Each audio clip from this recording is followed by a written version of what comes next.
Are you tired of TikTok's restricted mode? Getting in the way of your viewing pleasure in this helpful tutorial.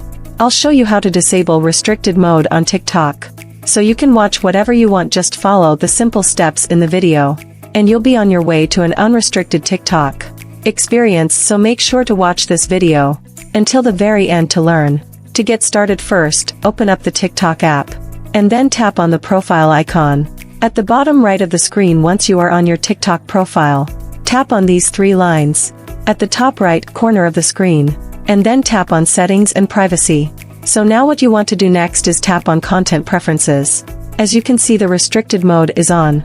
So to disable that, simply tap on it, then taps on Turn Off, and then type in the passcode that you created when you enabled the restricted mode, and then tap Next, and now you have successfully disabled the restricted mode on TikTok. So that wraps up this tutorial.